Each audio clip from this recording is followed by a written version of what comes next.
j'ai comparé le Wolof avec l'égyptien ancien.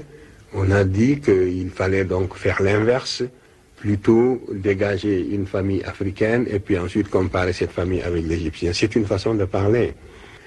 Une parenté est toujours perçue d'abord entre des langues qui sont relativement éloignées, et cette parenté peut être suivie de proche en proche et on arrive à mettre au point une méthode mieux élaborée pour dégager la grande famille. Nous n'avons pas encore dégagé la grande famille africaine selon des méthodes scientifiques rigoureuses, mais la parenté que j'ai établie entre le Wolof et l'égyptien ancien, et même entre plusieurs langues africaines et l'égyptien ancien, c'est une parenté de type génétique. C'est-à-dire, c'est une parenté qui ne peut pas être fortuite parce qu'elle porte sur la morphologie et la syntaxe.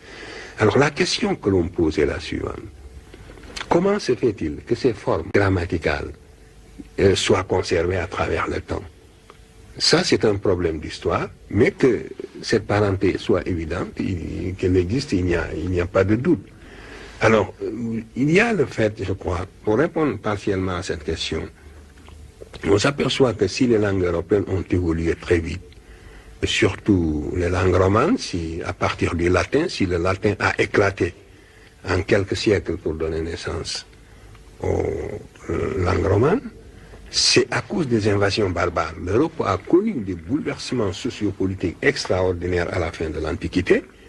Et des gens d'un autre parler sont venus qui ont bouleversé complètement le latin et qui l'ont déformé de plusieurs manières, et ça a donné naissance aux langues romanes.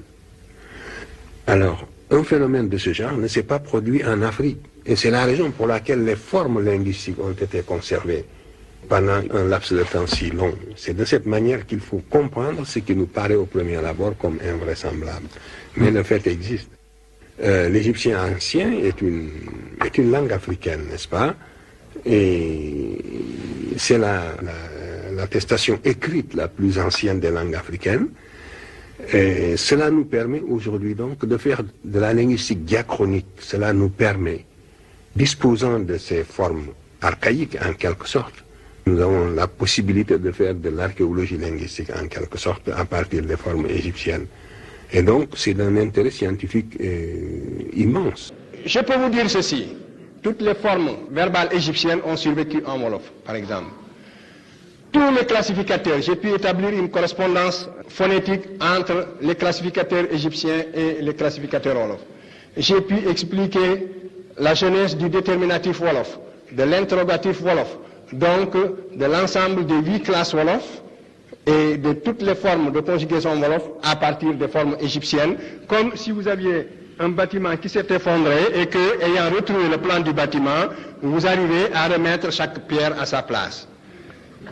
Alors, tout cela pour vous dire que la parenté de l'égyptien ancien et des langues africaines est en fait démontrée, et l'égyptien ancien n'est pas une langue sémitique. L'égyptien ancien n'appartient pas à la famille de l'arabe, il n'appartient pas à la famille de l'akkadien, il n'appartient pas à la famille du libyen, il n'appartient pas non plus à la famille des langues indo-européennes. Ceci a été également démontré au Caire, et au Caire, l'égyptologie a bel et bien pris le virage, et l'égyptologie a reconnu officiellement que l'égyptien ancien n'est pas une langue sémitique. J'ai invité la communauté scientifique à discuter. Voilà.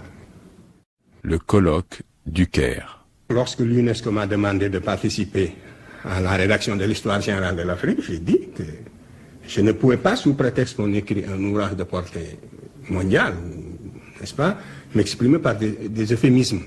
Donc, il faut que toute la communauté scientifique se réunisse au Caire, qu'on débatte de cette question brûlante de l'origine africaine de l'Égypte et de l'origine nègre de l'Égypte, et que tous les savants et spécialistes qui ne sont pas d'accord viennent. Et qu'on les avertisse 2 ans à l'avance au moins, et qu'ils ne viennent pas dire qu'ils ne savaient pas ce qui les attendait. Je garantis la sérénité des débats, je garantis la courtoisie des débats, et du côté africain, je ne serai qu'avec 2 collaborateurs, 2 qui, comme moi, pouvaient lire les hiéroglyphes, les autres je n'en avais pas besoin parce qu'ils ne pouvaient rien apporter.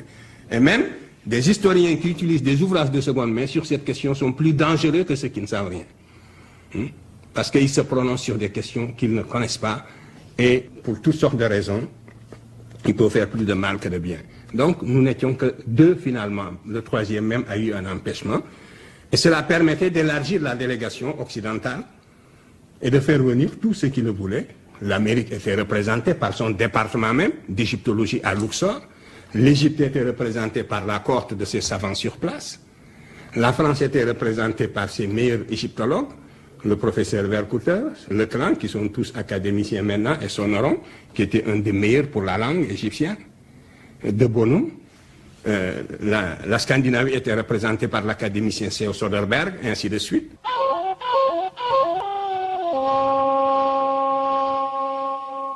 Maintenant, à propos du colloque du Caire, ça a été un combat à armes courtoises qui a permis de clarifier un certain nombre de points. Je vous lis quelques dépositions. À propos de la culture égyptienne, le professeur Vercouter rappelle que pour lui, l'Égypte est africaine dans son écriture, dans sa culture et dans sa manière de penser.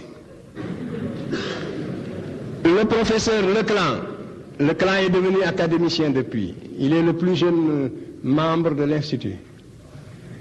Donc, le professeur Leclan, lui, reconnaît ce même caractère africain à la civilisation égyptienne dans son tempérament et dans sa manière de penser. Si c'est la culture qui était en jeu, donc la cause est entendue. Il s'agissait de trouver la culture antérieure à laquelle il était légitime pour les Africains de rattacher leur culture actuelle. Cette question a été tranchée par les débats du Caire. En tout cas, voilà les dépositions de la bouche même de nos interlocuteurs, de ceux qui avaient été désignés pour discuter la question avec nous.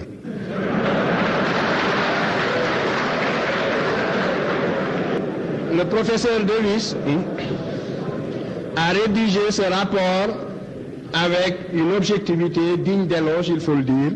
Mais dites-vous que ce rapport a été discuté point par point. Ce que je vous dis ici, c'est ce qui a été discuté en assemblée plénière du colloque et retenu comme le minimum sur lequel on était d'accord. Puisqu'il y a beaucoup de points de désaccord et vous lirez la totalité du rapport. Je vous lis seulement quelques points saillants. Il faudra lire l'ensemble pour avoir toutes les nuances. Alors, à propos de la linguistique, sur ce point, à la différence des précédents, l'accord entre les participants s'est révélé large. Les éléments du rapport du professeur Diop et le rapport du professeur Obenga ont été considérés comme très constructifs. Et le rapport continue.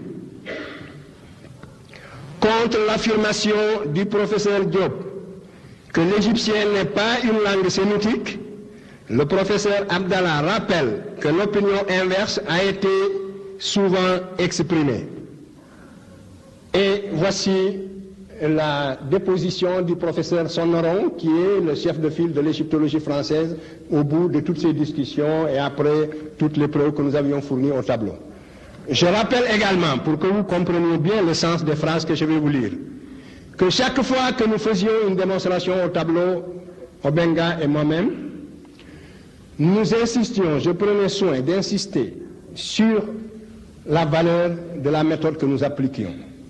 Et nous mettions l'érudition moderne au défi de montrer la moindre différence dans notre démarche scientifique. C'est-à-dire de dire si nous appliquons les mêmes critères scientifiques dans nos démonstrations que ceux qu'ils ont appliqués pour démontrer l'existence de la famille indo-européenne. Et s'il s'est révélé que nous appliquons réellement les mêmes critères, il faut qu'ils le disent dans le rapport. Parce que on avait l'habitude, vous savez, l'expérience sert à quelque chose, on avait l'habitude toujours dans les discussions de salon de dire que oh, c'est un assemblage de mots, que c'est des rencontres hasardeuses, etc., etc. Alors donc tout ceci pouvait être jugé autrement. Alors voilà donc le professeur Sonneron. Plus largement, le professeur Sonneron souligne l'intérêt de la méthode proposée par le professeur Obenga après le professeur Diop. L'égyptien est une langue stable durant au moins 4500 ans. L'Égypte étant placée au point de convergence d'influence extérieure, il est normal que les emprunts aient été faits à des langues étrangères. Mais Il s'agit de quelques centaines de racines sémitiques par rapport à plusieurs milliers de mots. L'Égyptien ne peut être isolé de son contexte africain et le sémitique ne rend pas compte de sa naissance. Il est donc légitime de lui trouver des parents ou des cousins en Afrique. C'est le professeur Sonoron. Vous voyez donc que l'égyptologie a pris le virage de la façon la plus officielle. Et voici la conclusion générale du rapport. La très minutieuse préparation des interventions des professeurs Cheikh Anta Diop et Obenga. Je lui suivez bien parce que les phrases de ce rapport sont toujours carabinées. Alors si vous ne le suivez pas, le sens vous échappe. Alors, le texte dit ceci. La très minutieuse préparation des interventions des professeurs Cheikh Anta Diop et Obenga n'a pas eu, malgré les précisions contenues dans le document de travail préparatoire envoyé par l'UNESCO, une contrepartie toujours égale. Il s'en est suivi un réel déséquilibre dans les discussions.